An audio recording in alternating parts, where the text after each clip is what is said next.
Hello children, I hope you all are doing well. So today we are going to do one question which has appeared in SOF IMO 2020-21. So the question is, if the curved surface area of a cylinder is this equation and its height is 5 minus 4, then find its radius. तो आपको cylinder का curve surface area यहाँ पे given है equation की form में और आपको इसकी हाइट भी गिवन है। ठीक है, आपको क्या फाइंड करना है? रेडियस फाइंड करनी है सिलेंडर की। ठीक है, आपके पास ऑप्शंस भी इसी फॉर्म में है, y - 5, y + 5, y + 4, 2y - 10। Okay, so let's start करते हैं। ये एज सच बहुत ज्यादा ट्रिकी क्वेश्चन नहीं है, डायरेक्ट क्वेश्चन है, आपको बस कुछ बेसिक कॉन्सेप्ट्स पता होने चाहिए। ठीक है, तो हम स्टार्ट करते हैं कर्व सरफेस एरिया से। तो हमें जो कर्व सरफेस एरिया गिवन है वो क्या गिवन है?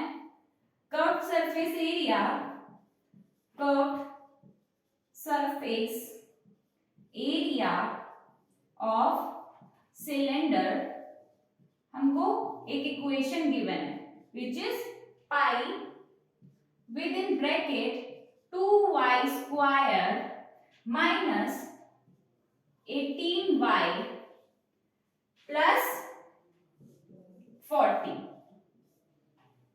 ठीक है, आपको इक्वेशन गिवन है। अब सबसे पहले हम क्या करते हैं, हमें इस इक्वेशन में दिख रहा है कि एक हमारी स्मॉलेस्ट क्वांटिटी कॉमन आ गई। क्यों हम ऐसा क्यों कर रहे हैं? जिससे थोड़ा सा सिंपलीफाई हो जाए, हमें फैक्टर्स पता करने में इजी हो। ठीक है, तो हम सबसे पहले यहाँ पे हमें दिख रहा है 2 से 18 भी जा रहा है, 40 भी जा रहा है, तो हम 2 को बाहर ले लेते हैं। 2 पाई विद इन ब्रैकेट 2 तो बाहर आ गया, यहाँ पे क्या बचा? y²। ठीक है, माइनस 9 सा 18y प्लस 2 2 जा 4 20। ठीक है, तो हमारा जो ये y² वाली क्वांटिटी है, टर्म है, इसका हमने कोएफिशिएंट 1 बना दिया जिससे हमें फैक्टर्स करने में इजी हो। ठीक है, अभी हमारी इक्वेशन आ गई। अब हम 2y को एज इट इज बाहर रखेंगे और इस इक्वेशन को फैक्टराइजेशन मेथड से सॉल्व करेंगे, इसके फैक्टर्स निकालेंगे। क्या करते हैं हम सबसे पहले बताओ, 2 पाई हमने यहाँ पे एज इट इज लिख लिया। अब देखो हमें मल्टीप्लाई करके 20 चाहिए सॉरी, एंड प्लस यहाँ पे प्लस साइन है तो हमें प्लस करके 9y चाहिए, है ना? तो 20 के हमें क्या मिल सकते हैं फैक्टर्स? अब देखो 5 + 4 कितना होता है? 9 होता है, एंड 5 4 जो कितना होता है? 20 होता है। तो हम यहाँ पे लिख सकते हैं ब्रैकेट में y² माइनस 9 की जगह क्या लिख सकते हैं? 5 + 4 y इधर एंड 20 एज इट इज। ठीक है, अब हम इसको सिंपलीफाई करेंगे। Simply 2 pi as it is, y² as it is, अभी ब्रैकेट ओपन करो, -5 y माइनस प्लस -4y। तो साइन लिखने में गलती नहीं करनी है। ठीक है, यहाँ पे बहुत बच्चे मिस्टेक कर देते हैं साइन लिखने में।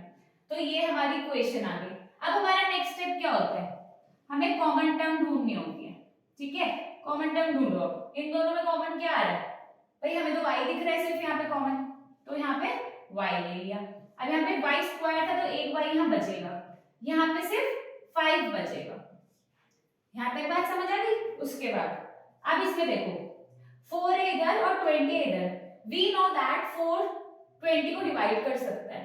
ठीक है, तो यहाँ पे हमने 4 कॉमन ले लिया, y नहीं आ सकता क्योंकि y सिर्फ यही है। अब बताओ ब्रैकेट में क्या बचा? यहाँ पे y बचा। ठीक है, माइनस प्लस अगेन माइनस, यहाँ पे भी साइन का ध्यान रखना है, यहाँ माइनस आएगा, एंड 4 5 जा 20, तो यहाँ पे 5 आ गया। तो आपको ये ब्रैकेट कॉमन मिल गया यहाँ पे y - 5। ठीक है, अब यहाँ पे इसको सिंपली कैसे लिख देते हैं फैक्टर्स को? ब्रैकेट में y - 5 हमने कॉमन ले लिया, यहाँ पे नेक्स्ट ब्रैकेट में क्या बचा?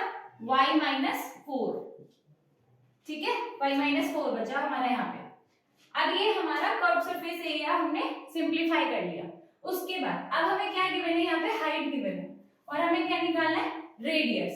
ठीक है, अब हम यहाँ देखते हैं, let radius of cylinder be r। ठीक है, हमने r मान लिया, जिसे मैं बार बार रेडियस ना लिखना पड़े। ठीक है, अब curve surface area of cylinder का फॉर्मूला क्या होता है वो आपको पता होना चाहिए। Curve surface area of cylinder मैंने शॉर्ट में लिखा है यहाँ CS, curve surface area of cylinder ठीक है, वो हमें पता होता है 2 पाई r h, h is height, r is radius, 2 pi is constant. ठीक है, अब यहाँ पे देखो हमें एरिया पता है कितना, एरिया की वैल्यू पुट कर दो, 2 पाई, फैक्टर्स हैं हमारे y - 5 एंड y-4। ठीक है, 2 पाई एज इट इज रहा, r भी एज इट इज रहा, r की वैल्यू हमें फाइंड आउट करनी है, h कितना है हमारा, ये रहा y-4।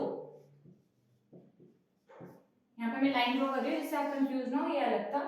ठीक है, y-4। तो अब हम क्या करेंगे, r को यहीं रखेंगे और बाकी सारी क्वांटिटीज इधर ले आएंगे, हमें r की वैल्यू फाइंड करनी है। तो r हमारा एज इट इज इधर रहा, ये क्वांटिटी न्यूमरेटर में एज इट इज लिखनी है पहले, y-5 y-4। ठीक है, डिवाइड बाय, अब इधर क्या था 2 पाई और y-4, तो ये डिनोमिनेटर में आ जाएगा y-4। ठीक है, अब देखो यहाँ पे सारी क्वांटिटीज मल्टीप्लिकेशन में तो क्या क्या कैंसिल आउट हो गए, 2 से 2 गया, पाई से पाई गया, y-4 से y-4 गया, तो यहाँ पे जो r की वैल्यू बची वो क्या बची, y-5। ठीक है, ये हमारी r की वैल्यू आ गई, और r क्या था हमारा, रेडियस ऑफ सिलेंडर, वही आपको यहाँ पे फाइंड करना था। तो ये y-5 हमारे कौन से ऑप्शन में है, ए ऑप्शन में, तो A option would be the correct answer and here is the solution of this question. Okay, thank you so much.